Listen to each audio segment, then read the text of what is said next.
मित्रों,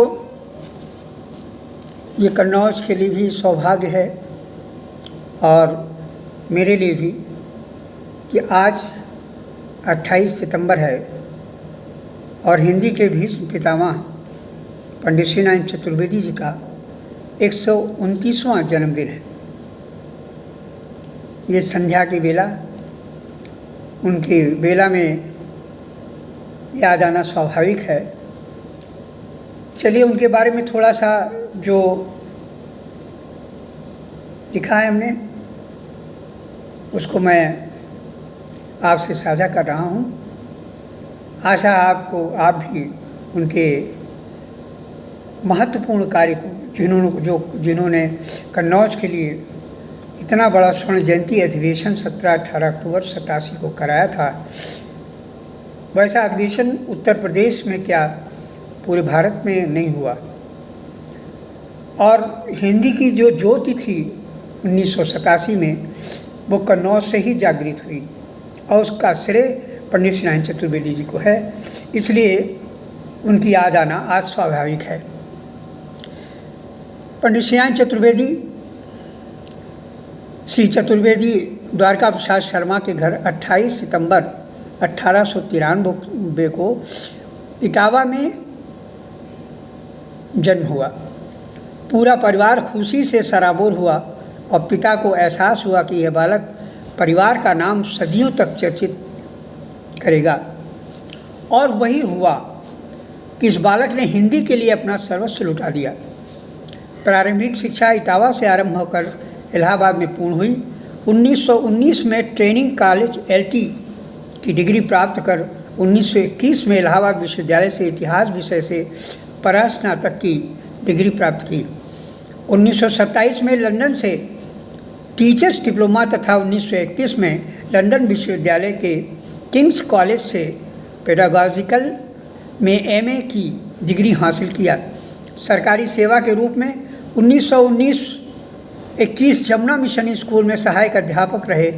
1922-25 में कानकुब्ज middle school में हेडमास्टर तथा कानकुब्ज कॉलेज लखनऊ में प्रधानाचार्य के रूप में अपनी सेवाएं दी।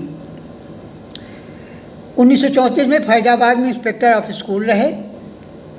1948-54 तक मध्य भारत के शिक्षा संचालक के रूप में अपनी सेवाएं देकर शिक्षा जगत को समृद्ध किया। इस बीच उन्होंने कई पुस्तकें लिखी जो निम्नलिखित हैं। 1914 में चारण की ये कविता संग्रह है। 1918 में महात्मा टॉल्स्टॉय और 19 से 16-17 के बीच में चोंच महाकाव्य।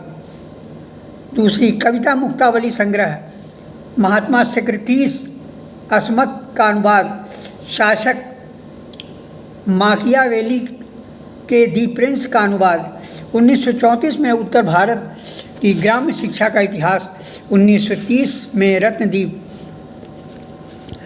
1942 में छेड़छाड़। 1973 में आधुनिक हिंदी का आदिकाल। 1982 में मनोरंजक संस्मरण साहित्यिक चुटकुले। 1961 में राजभवन की सिगरेटदानी, कसौटी, पत्नी, धर्मपत्नी, मेरी श्रेष्ठ व्यंग्य रचनाएँ, नागर शैली के नए हिंदू मंदिर, भारत में सूर्य उपासना और ग्वालियर का विवस्वान मंदिर आदि रचनाओं के द्वारा हिंदी को प्रतिष्ठित करने में कोई कोर कसर नहीं छोड़ा। इसलिए उन्हें कानपुर विश्वविद्यालय और काशी विद्यापीठ द्वारा मानक की डीलिट उपाधि प्रदान की। 1984 में पद्म भूषण से सम्मानित किया गया। उत्तर प्रदेश हिंदी संस्थान लखनऊ द्वारा 1988 में भारत भारती सम्मान से सरकार ने घोषणा की, किंतु इसे राज्य सरकार द्वारा उर्दू के द्वितीय राजभाषा बनाए जाने के विरोध में पंडित श्री नारायण जी ने लेना अस्वीकार कर दिया। हिंदी भाषी जनता के प्रयास से 1990 में जनता भारत भारती सम्मान दिया गया। यह उनका अंतिम सम्मान था। उत्तर प्रदेश हिंदी साहित्य सम्मेलन के प्रधानमंत्री श्री कैलाश भूषण जिंदल ने अपने एक प्रतिवेदन में पंडित श्री नारायण चतुर्वेदी के संबंध में लिखा है कि 6 अक्टूबर 1979 को राज्यपाल ने उत्तर प्रदेश राजभाषा संशोधन अधिनियम 28 सन 1989 पर अपनी अनुमति प्रदान की। हिंदी के ऊपर यह आघात भैया साहब पंडित श्रीनारायण चतुर्वेदी की सहन शक्ति के बाहर हो गया। 13 अक्टूबर 1989 को उन्हें पक्षाघात हो गया और 10 महीने अचेतन अवस्था में रोग शैय्या पर पड़े रहे। उनका आदेश था कि संविधान के विरुद्ध पारित इस अधिनियम को भी न्यायालय में चुनौती दी जाए। तदनुसार दिसंबर 1989 को रिट याचिका 103-13 लखनऊ खंडपीठ में दाखिल कर दी गई। उसकी सुनवाई मार्च 1992 में समाप्त हो गई। निर्णय की प्रतीक्षा है। ये प्रधानमंत्री ने लिखा था और उसका अनुपालन भी उन्होंने किया। भारत भारती पुरस्कार को त्याग कर भैया साहब ने कोटि कोटि हिंदी प्रेमी को आदर सम्मान की अभिव्यक्ति दी है। लोग उन्हें नाम से नहीं बुलाते थे, उन्हें भैया साहब कहा करते थे। हिंदी के वो भैया साहब थे, इसलिए भैया साहब का नाम इसमें ज़्यादा आ रहा है। अतः 14 अक्टूबर 1989 को हमारे सम्मेलन ने जब उर्दू द्वितीय राजभाषा अधिनियम के विरोध में एक अंतरप्रांतीय सम्मेलन किया, तब देश के अनेक भागों के हिंदी प्रेमियों ने हमारे आग्रह किया कि चतुर्वेदी जी के प्रति हिंदी संसार की कृतज्ञता ज्ञापित करने के लिए उन्हें जनता भारत भारती पुरस्कार से सम्मानित किया जाना चाहिए। पुरस्कार के लिए 1 लाख से ज़्यादा रुपया एक महीने में एकत्र हो जाना अपने में एक चमत्कार है और भैया साहब के प्रति श्रीवृद्धि और सम्मान का द्योतक है।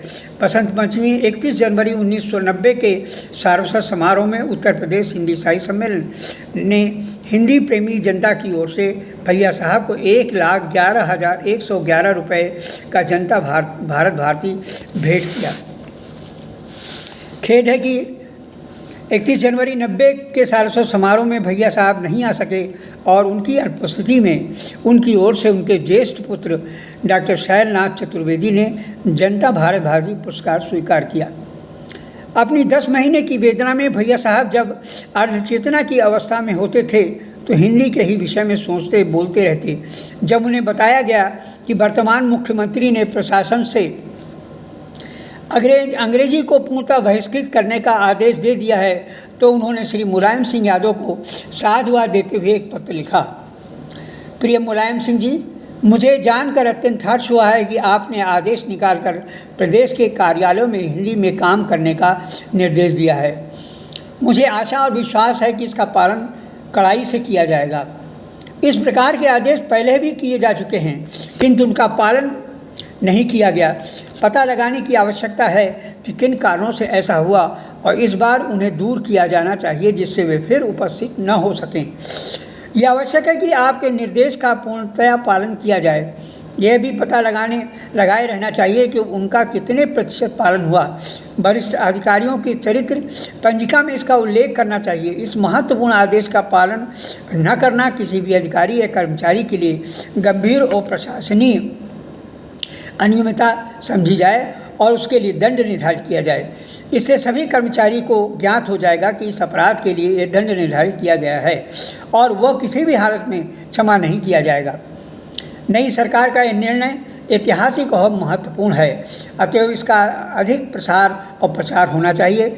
मेरी समझ में सूचना विभाग को इस आदेश की प्रति तुरंत भेजी जानी चाहिए जिससे वह इसका प्रचार करें कि नई सरकार राष्ट्रभाषा हिंदी को कितना महत्व देती है और अपने कार्यालयों में हिंदी के प्रयोग पर कितना जोर देती है।